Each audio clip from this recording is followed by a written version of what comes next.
नमस्कार दोस्तों। आज आपके लिए लेकर आए हैं एक नई देसी पारिवारिक संबंधों से जुड़ी कहानी। इस कहानी से हमें कुछ ना कुछ अच्छा जरूर सीखने को मिलता है।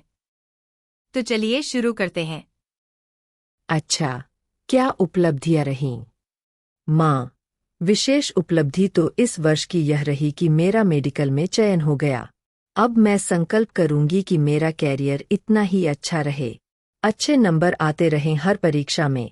शुभा कुछ सोचते हुए बोली, मम्मा, मैं अपनी ही नहीं शुभम और पापा की भी उपलब्धियां लिखूंगी। देखो न, शुभम को इस साल स्कूल में बेस्ट स्टूडेंट का अवार्ड मिला है और पापा का तो प्रमोशन हुआ है न। शीला ने भी उत्सुक होकर शुभा की डायरी में झांका था तो वह बोली, मम्मा, आप भी अपनी उपलब्धियां बताओ, मैं लिखूंगी। और आप अगले साल क्या करना चाहोगी? यह भी। शीला का उत्साह फिर से ठंडा हो गया। क्या बताए, कुछ भी तो उपलब्धि नहीं है उसकी। अब घर भर के लिए फालतू जो हो चली है। वाह! और एक ठंडी सांस न चाहते हुए भी उसके मुंह से निकल ही गई। ओह माँ, आप बहुत थक गई हो, आपको थोड़ा चेंज करना चाहिए। शुभा कह ही रही थी कि फोन की घंटी बजने लगी। शुभा ने ही दौड़कर फोन उठाया था। माँ, मामा का फोन है। पूछ रहे हैं कि शेफाली की शादी में हम लोग कब पहुंच रहे हैं। लो, बात कर लो। हाँ भैया, अभी तो कुछ तय नहीं हुआ है। बात यह है कि इन्हें तो फुर्सत है नहीं, क्योंकि बैंक की क्लोजिंग चल रही है। शुभम के अगले ही हफ्ते बोर्ड के इम्तिहान हैं, पर तू तो आ सकती है। शीला क्या जवाब दे यह सोच ही रही थी कि शुभा ने आकर दोबारा फोन ले लिया और बोली, मामा, हम लोग भले ही ना पाए पर मम्मी जरूर आएंगी। और शुभा ने फोन रख दिया था। माँ, आप हो आयन, शुभा आग्रह करते हुए बोली। भोपाल है ही कितनी दूर, एक रात का ही तो सफर है। आपका चेंज भी हो जाएगा और नाते रिश्तेदारों से मुलाकात भी हो जाएगी। और फिर दोनों मौसियां भी तो आ रही है। माँ, आप यहाँ की चिंता न करें, मैं घर संभाल लूंगी। बस पापा और शुभम का ही तो खाना बनाना है। फिर लीला बाई है ही मदद के लिए। बस आप तो अपनी तैयारी करो। जाने का ख्याल तो अच्छा लगा था शीला को भी, पर विनोद क्या तैयार हो पाएंगे। शीला अभी भी असमंजस में ही थी, पर शुभा ने विनोद को राजी कर लिया था। फटाफट दूसरे दिन का आरक्षण भी हो गया और शुभा ने माँ की सारी तैयारी करवा दी। शादी की गहमागहमी में शीला को भी अच्छा लगा था। रात रात भर जागकर बहनों में गपशप होती रहती। सब रिश्तेदारों के समाचार मिले। भैया ने बेटी की शादी खूब धूमधाम से की थी। शेफाली के विदा होते ही घर सूना हो गया था। रिश्तेदार तो चल ही दिए थे, बहनों ने भी जाने की तैयारी कर ली थी।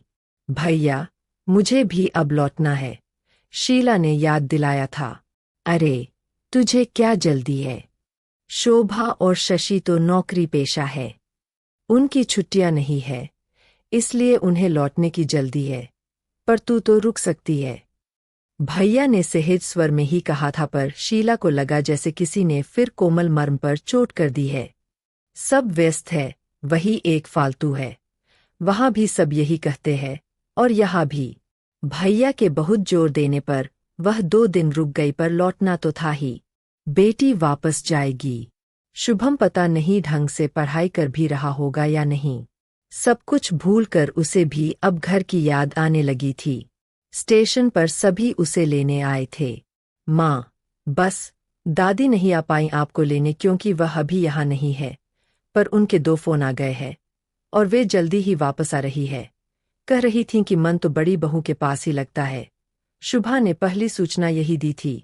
उधर शुभम कहे जा रहा था, आपने इतने दिन क्यों लगा दिए लौटने में? 2 दिन ज्यादा क्यों रुकीं?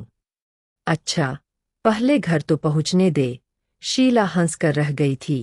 विनोद चुपचाप गाड़ी चला रहे थे। घर पहुंचते ही शुभा गरम चाय ले आई थी। शीला ने कमरे को देखा तो काफी कुछ अस्त व्यस्त सा लगा। माँ, अब यह मत कहना कि मैंने घर की संभाल ठीक से नहीं की, और रसोई को देखकर तो बिल्कुल भी नहीं। आप तो बस चाय पियो और फिर अपना घर संभालना। शुभा ने माँ के आगे एक डायरी बढ़ाई तो वह बोली, यह क्या है? माँ, आप तो अपनी इस साल की उपलब्धियां बता नहीं पाई थी, पर पापा ने खुद ही आपकी तरफ से यह डायरी पूरी कर दी। और पता है, सबसे ज्यादा उपलब्धियां आपकी ही है। लो, मैं पढ़ूं। शुभा उत्साह से पढ़ती जा रही थी। हम सबको बनाने में आपका ही योगदान रहा। मेरा मेडिकल में चयन हुआ आपकी ही बदौलत। मैं एक बार मेडिकल में असफल हो गई थी, तब आप ही थी जिन्होंने मुझे दोबारा परीक्षा के लिए प्रेरित किया। और शुभम को स्कूल के बेस्ट स्टूडेंट का अवार्ड मिलना आपकी ही क्रेडिट है। सुबह जल्दी उठकर बेटे को तैयार करना, नाश्ते, खाने से लेकर हर चीज का ध्यान रखना, उसका होमवर्क देखना, और तो और यह आपकी ही मेहनत और लगन थी कि पापा का प्रमोशन हुआ। पापा कह रहे थे कि जब कभी ऑफिस में किसी कारण से उन्हें लौटने में देर हो जाती, तो आपने कभी शिकायत नहीं की, बल्कि उनकी गैरमौजूदगी में दादी को डॉक्टर के पास तक आप ही लेकर जाती रहीं। बस बस, अब बस कर, शीला ने शुभा को टोका था। उधर विनोद मंद मंद मुस्करा रहे थे। अब नया संकल्प हम सब लोगों का यह है कि तुम इसी तरह हम सबका ध्यान रखती रहो। विनोद के कहते ही सब हंस पड़े थे। उधर शीला को लग रहा था कि एक घना कोहरा, जो कुछ दिनों से मन पर छा गया था, अचानक हटने लगा है।